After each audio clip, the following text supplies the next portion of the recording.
look at problem B. In problem B, we have 4x squared equals 16y squared equals 64. Okay, well, this could be a circle, an ellipse. We don't know. In order to even look at this, we need to have a 1 on this side of our equation. So how do I get that 64 to turn into a 1? Well, I need to divide everything on both sides by a 64.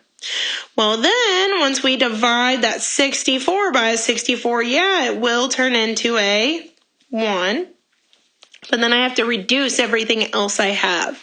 So I have to reduce the 4 over 64 to a, well, that reduces to a 1 over 16, which is just going to leave you as the 16 on the bottom.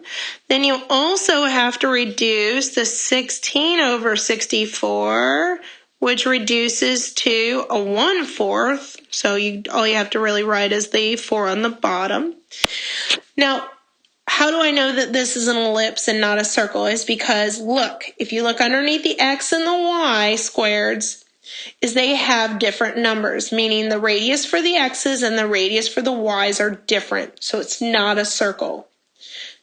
If it was a circle, they'd have to be the same. Now, I will say this, though. There's nothing with the x squared inside and nothing with the y squared inside, so it hasn't been shifted left or right, which means our center is 0, 0. Nice. That's at least something to be thankful for. Now, the question is, which one's our major axis? Well, which denominator is bigger? Well, the denominator on the x is bigger, so that's going to be our major axis, is going to be the 4. Remember, the radius is already squared on the x's, so that 16 means the radius for the x's is actually 4. That's your A, your radius or semi-major axis. Okay, now what?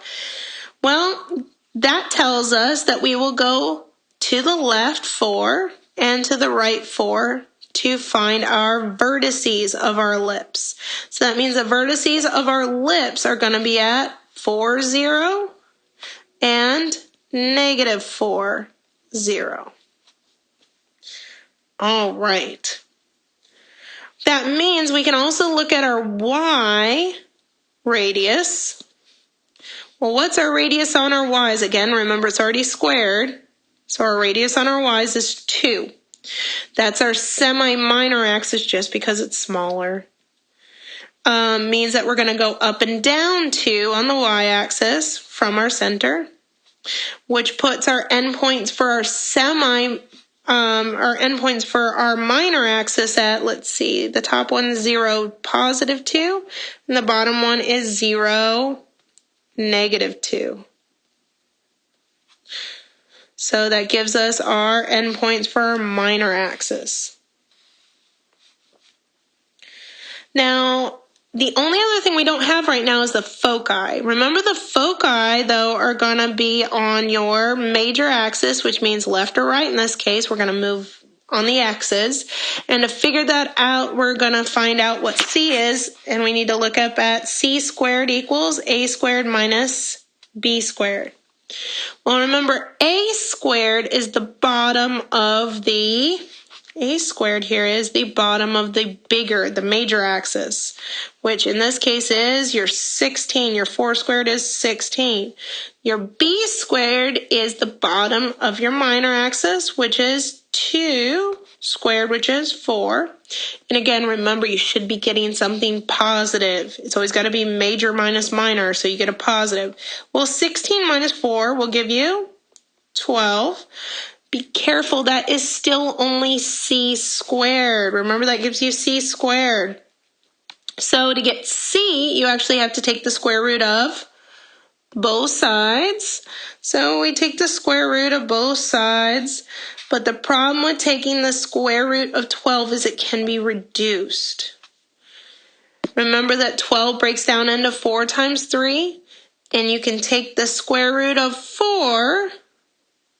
It'll come out as a 2. The 3 you're stuck with, so that will stay inside. So the foci are not going to be pretty. It means that we're going to take this answer that we came up with for C, the 2 square roots of 3, and we're going to add and subtract it as if we were going left and right from the center. Luckily, the center on the x's was 0, so we're going to add 2/3 to go left, 2/3 to go right, and we're going to subtract 2/3 to go left. So what that means is it means that my foci are at positive 2 square roots of 3, 0, and negative 2 square roots of 3 and 0.